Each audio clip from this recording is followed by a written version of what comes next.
Баршаңызға сәлем, сіздермен бірге Анаргүл, каналыма қош келдіңіз. Бүгін сіздермен мамықтай жұмсақ болып шығатын бауырсақтардың рецептімен бөлісемін. Мен үнемі осы рецептпен жасаймын, өте керемет болып шығады.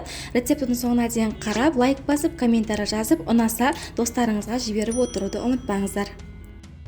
Ең алдымен таза ыдысымызға жылы суымызды құямыз, және де жылы сүтімізді құямыз. Бір ас қасық толтырмай ашытқымызды саламыз, және де еріп тұрған сары майымызды саламыз. Қантымызды саламыз оның үстінен, және де бір ас қасық майонез немесе бір ас қасық қаймақ салсаңыздар болады. Бір жұмыртқа саламыз, бір шай қасық тұз саламыз, және де осының барлығын жақсылап араластырып аламыз. Барлығын жақсылап араластырып алғаннан соң алдын ала електен өткізіліп дайындап алған ұнымызды аз-аздан бөле отырып қосып, жұмсақ қамыр илейміз. Ұнды мөлшерден тыс көп қоспауға тырысыңыздар. Біздің бауырсағымыздың жұмсақ болуы осы ұнды мөлшерден тыс қоспауымызға байланысты. Мінекей бізде осындай қолға жабысатындай жұмсақ қамыр шығады. Енді осы қамырымыздың бетін целлофанмен жауып, 1,5-2 сағатқа көтерілгенше жылы жерге қойып қоямыз.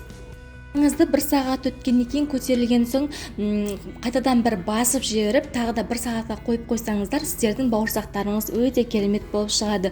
Мінекей шамамен 1,5 сағаттай тұрған қамырымыз өте керемет болып көтерілді. Қайтадан бір басып жіберіп, домалақ формаға келтіріп, осы қамырымыздың бетін жауып, тағы да 5-10 минутқа қалдырамыз. 5-10 минут өткеннен соң қамырымызды оқтаудың көмегімен орташа қалыңдықта жаятын боламыз.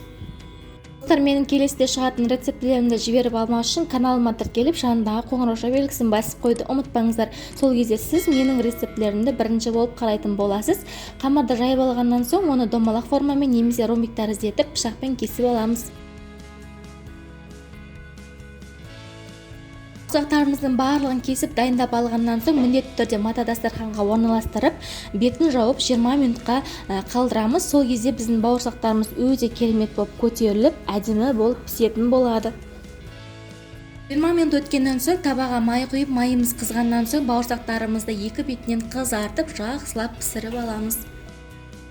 Бауырсақтарымызды міндетті түрде қызып тұрған майға салып пісіреміз. Егер қызбаған майға салып пісіретін болсаңыздар, бауырсақтарыңыз өзінің бойына өте көп майды сіңіріп алады да, бауырсақтарыңыз майлы болып кетуі мүмкін. Сондықтан да қызып тұрған майға салып пісіріңіздер.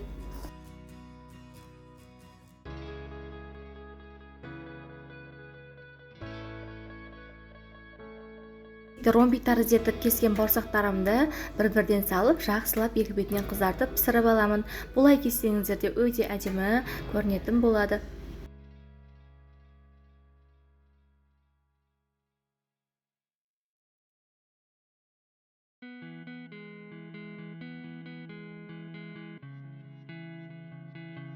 Мінекей достар, осымен біздің өте жұмсақ мамықтай болып шығатын бауырсақтарымыз дайын. Мен үнемі осы рецептпен жасаймын. Сіздер де жасап көріңіздер, ұнайды деген ойдамын. Назар қойып рецептінің соңына дейін қарағандарыңызға рахмет. Сіздермен бірге болған Анаргүл. Каналыма тіркеліп, лайк басып, комментарий жазып қойды ұмытпаңыздар. Ол мен үшін өте маңызды.